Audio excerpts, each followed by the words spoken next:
Here we go for the pro-revenge story. Fiancé left me due to my cancer diagnosis. I left her destitute.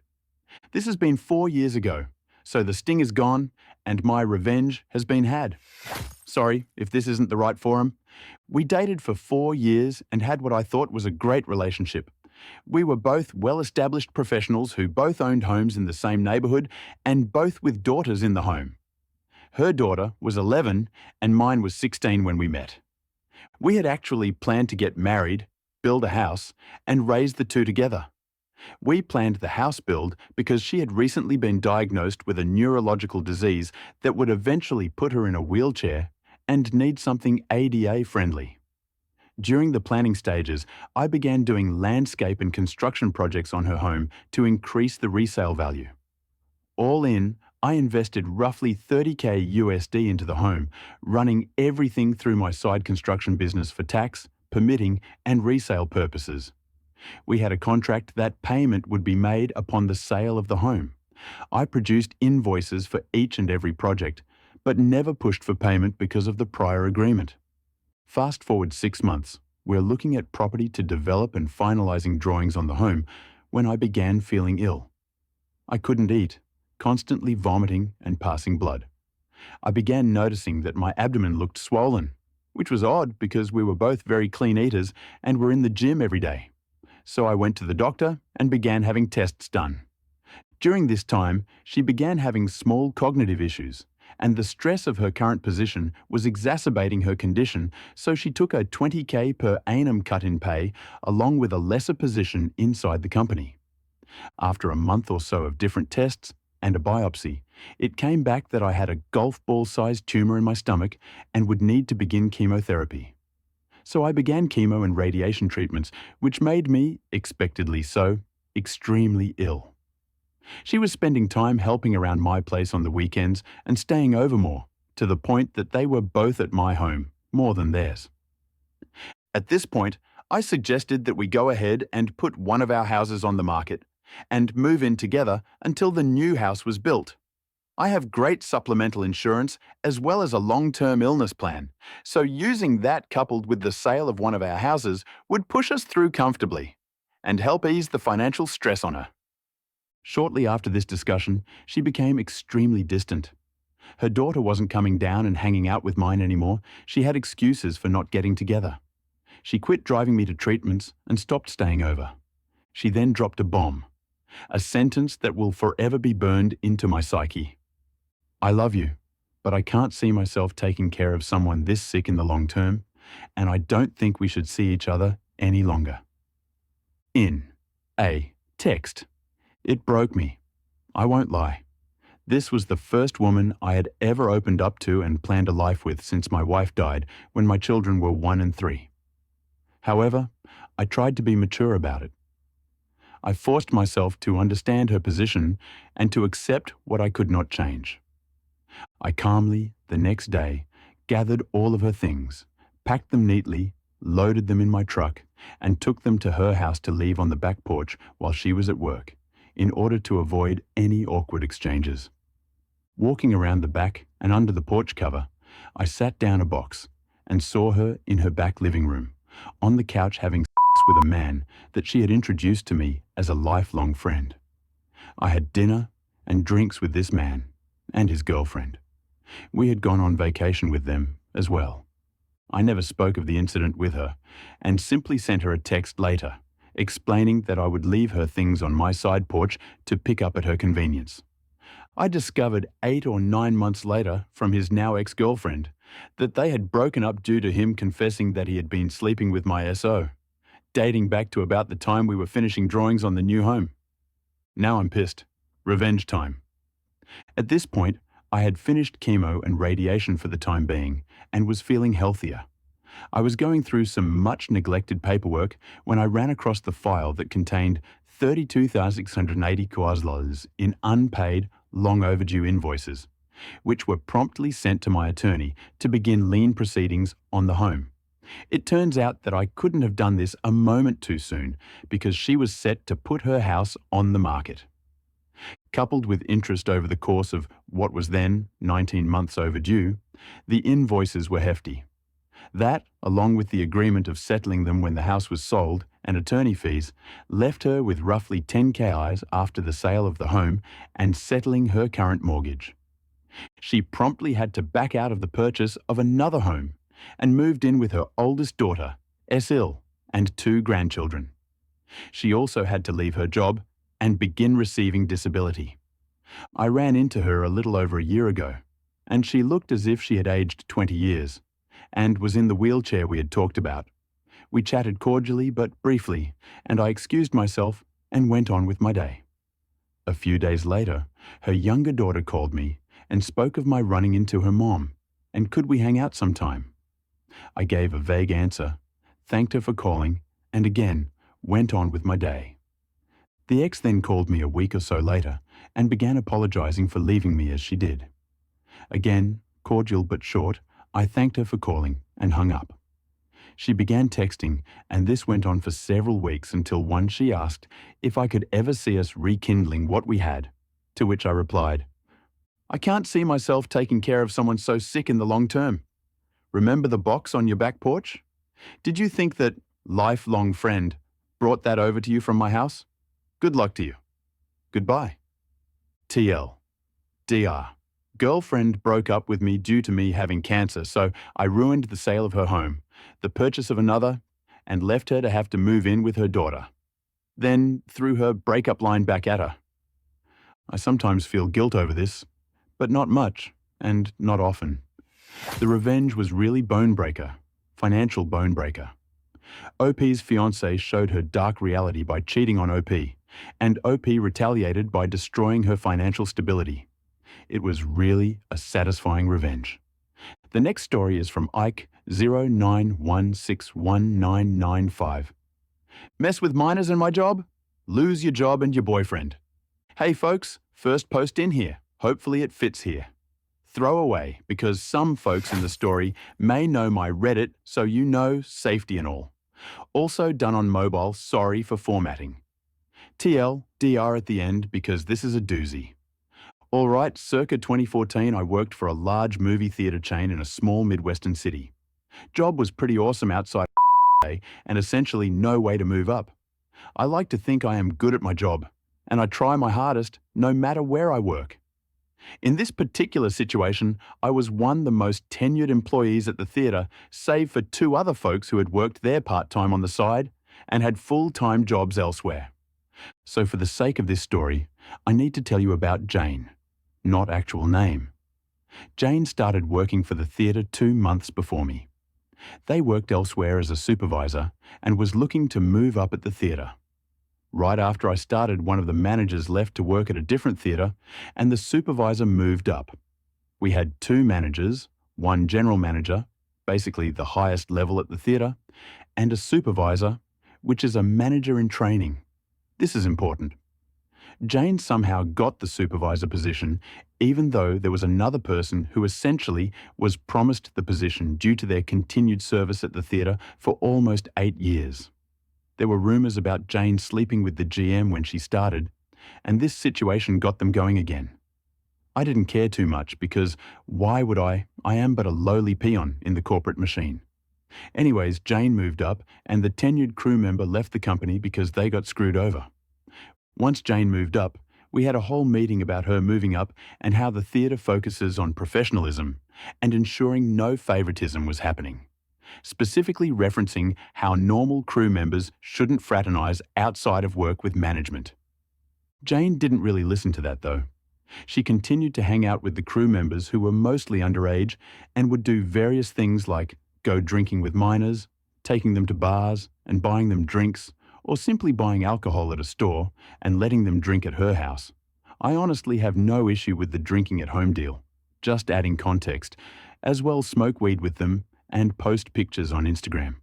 Oh yeah, I forgot to mention Jane had a secret Instagram where they would post pictures of themselves with their friends from the theatre. They chose Instagram because none of their family or their boyfriend used Instagram, and no one would know, right? Even more damning was her relationship with a 19-year-old that worked at the theatre.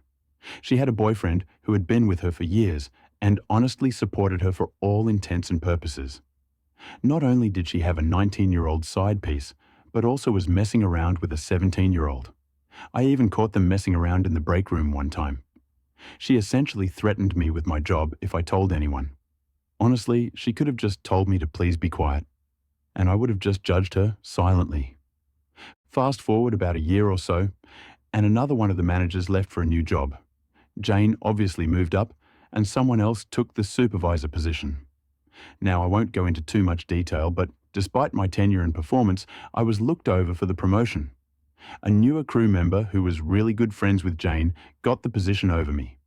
This was confirmed by the other manager, who let me know that Jane was definitely in good with the GM, who ultimately made the final decision. That being said, I was beginning to sour and making minimum wage for years at a job that couldn't give a shit about my efforts and continued performance.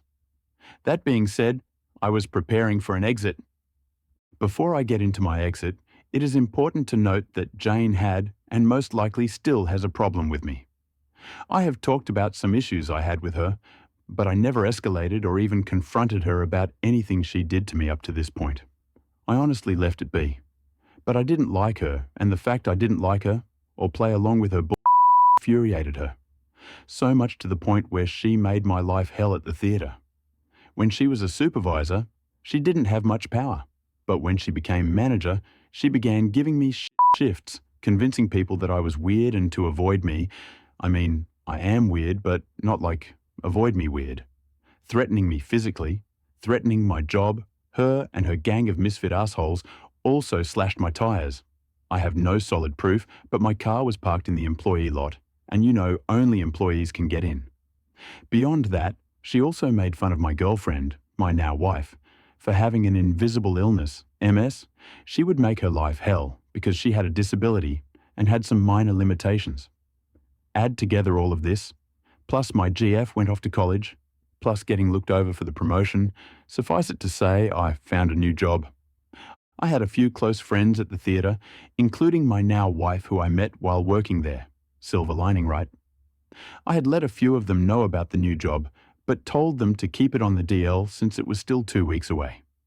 I had put my 2 weeks in with the GM and asked that he also keep it on the DL since Jane and her posse would with me. I told him that I wanted to tell everyone myself, so it kept him quiet. Now the important thing about my new job is that it essentially paid me double my wages from the theatre. All of my friends were stoked for me. I was taking a job that would also have me making more than the managers at the theatre, but also a job that put me on a better track in life. That being said, with Jane and I butting heads on multiple occasions and her track record of messing with me, she decided to get one last attack on me. She started a rumour that I was just going to call out on all of my shifts the 2 weeks before my new job started. With her last act of revenge in motion, the GM approached me and let me know that he wouldn't be scheduling me the last 2 weeks. I tried to explain to him that the rumours were bullshit, that I needed to work because it would be my only source of income. I told him that Jane started the rumour, and I started to tell him all of the other stuff as well. He, of course, didn't believe me and told me that Jane wouldn't do what I was saying she would do. So it was her word versus mine. I contacted my new job, who let me know that my start date was firm and that their budget wouldn't allow me to start until 2 weeks later as originally planned. Now here I am, essentially jobless for 2 weeks. Now I was upset, but I was also lucky. I was still living with family and didn't have to pay rent, so I sucked it up and essentially told myself that I would just take a forced 2-week vacation. But Jane didn't stop there. She escalated again by having one of her cronies call my new job and tell them that I got fired. I was luckily able to talk down my new boss by letting him know that this wasn't the case, that I put my 2 weeks in and everything else, but that was the last straw.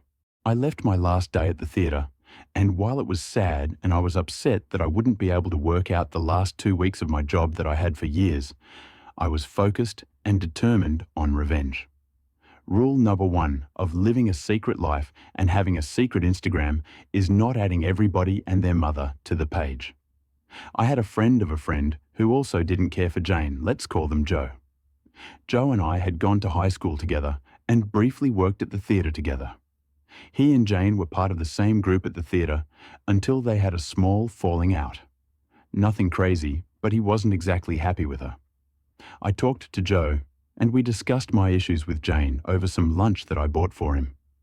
Food is the key to all revenge plots.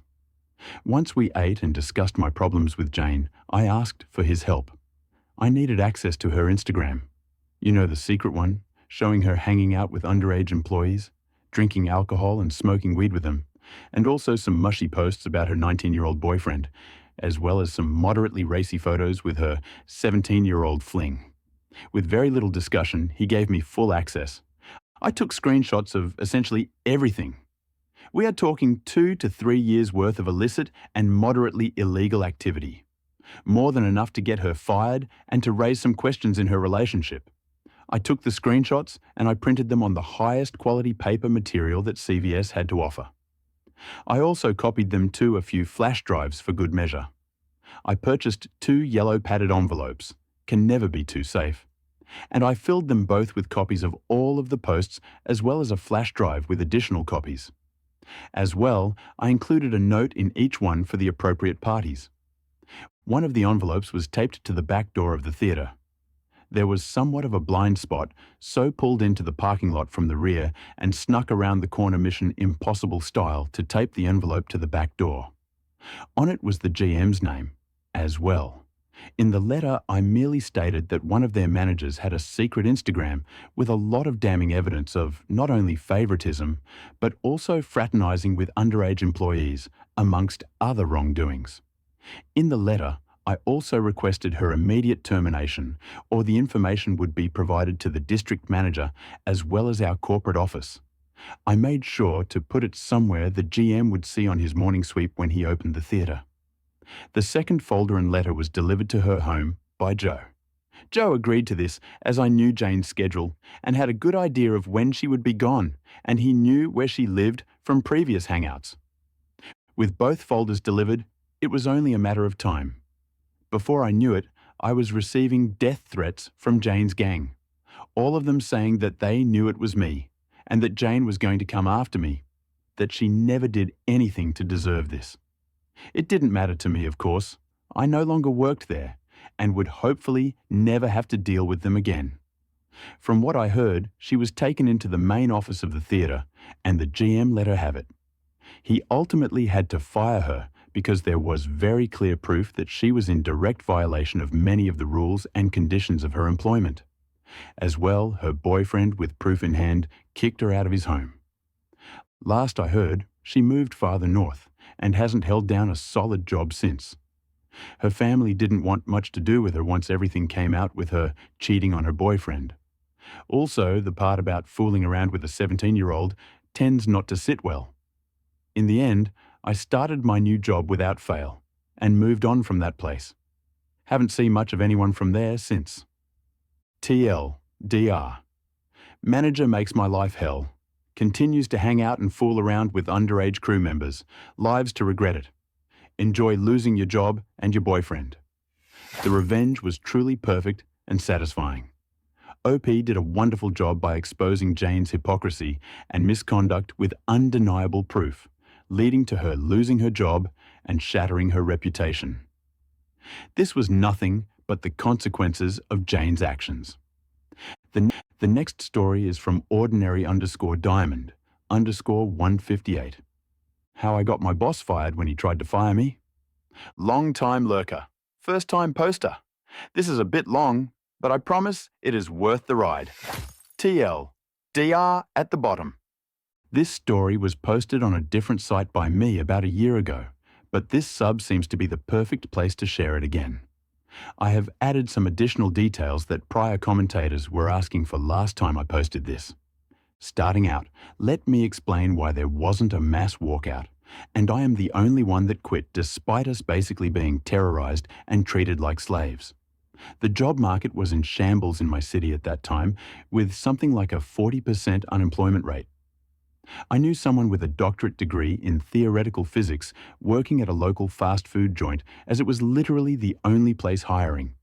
The city had quick access to 4 research universities, but he got downsized due to lower admission rates. He is now the dean of the physics department at his former school. To quit any job, no matter how bad, was financial suicide and a guarantee that you would not find a new one. I always worked customer service, food service, and hospitality since I was 14. At 24, I decided it was time to find a job with benefits and potential for career advancement. So I took a job stocking shelves overnight with a global monstrosity that started out as a mom-and-pop store. I felt right at home. I worked hard and constantly took the worst jobs and the worst days off to make sure I would be there on the weakest staffing days to rub elbows with management. If there was anything that occasionally came up that no one on the shift was trained to do, I would come in on my day off without pay to get trained how to do the task, like keys, paint, accounting issues, etc., to become less disposable and more versatile. It worked, and 10 months in, I found myself with an offer to promote to low-level management starting January 1st. Starting the weekend before Thanksgiving, the overnight manager started to understaff shifts to preserve his end-of-year bonus and acted surprised when people called out. He would then bully us into staying over with threats of write-ups for not finishing our assigned stocking tasks. Upper management was notorious for just signing off on write-ups without looking into their validity, so each staff being assigned 13+ hours of labour to complete alone in 6 hours, while typically it was approximately 4.5 hours to account for tending to customers as well, was no defence. Since an employee could only get 2 of those write-ups in a rolling 13-month period before termination, we all would stay over, as well as skip our breaks and lunches to finish. Those write-ups were also less job-threatening, as he would simply turn a blind eye to us, clocking out for break, lunch, and returning to work. But there was a catch. Since any approved overtime would count against his $73,000 bonus, approximately 0.11 per approved hour, he would never file the approval forms for the OT. This meant that it was considered unapproved, meaning that we were required to get approval to cut hours off our regular shifts to equal out what we stayed over. He, of course, never approved us to cut those hours. This was resulting in weekly write-ups from the same manager for unapproved overtime on those of us that made it to work every day despite the weather and missed holiday get-togethers with our families. Every week we would get our write-up and he would get praise for getting everything done with less approved staffing hours than typically allocated. Thankfully, write-ups for unapproved OT didn't carry a lot of weight, but for 3 months they counted against your points for promotion opportunities. This went on until the week before Christmas.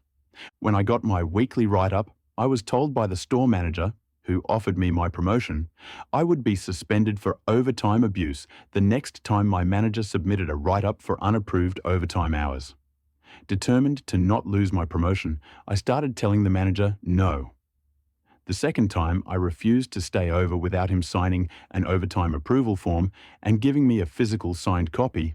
Before I hit overtime, he wrote me up for abusive actions towards a member of management and actions with intent to undermine the integrity of management and store policies.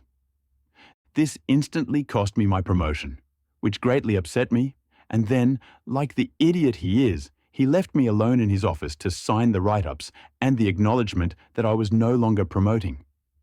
Initially, I was going to just accept it and resolve myself to spending the next 13 months working my tail off for minimum wage and go up for promotion as soon as they fell off. When I started reading the acknowledgement form, I found I was not eligible to promote to management until I was write-up free for 5 years. This meant 6 years and 1 month before I could even try to get promoted again. All because I followed policy.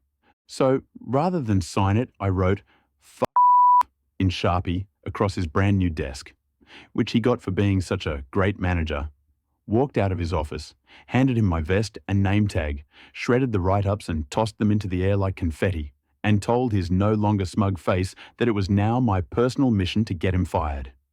He lost his cockiness when it sunk in. I'd just quit.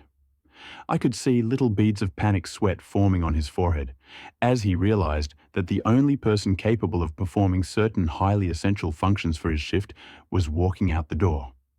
He shouted after me, telling me that he could talk to the general manager and see if he could get the time frame cut down to 3 years. He offered to approve all of my overtime the rest of the season, offered me a cut of his bonus, and several other offers I can't remember. Honestly, if he'd offered to withdraw the write-ups, which was still 100% an option but he never offered, I wouldn't have accepted it, but I might not have followed through on my threat. I was too angry and too determined, and I didn't care if I became homeless as long as I never had to work there again. Now, how did I get him fired? Well, due to certain ADA requirements, I was permitted to carry a voice recorder with me at work so I could record important meetings, announcements, and reminders.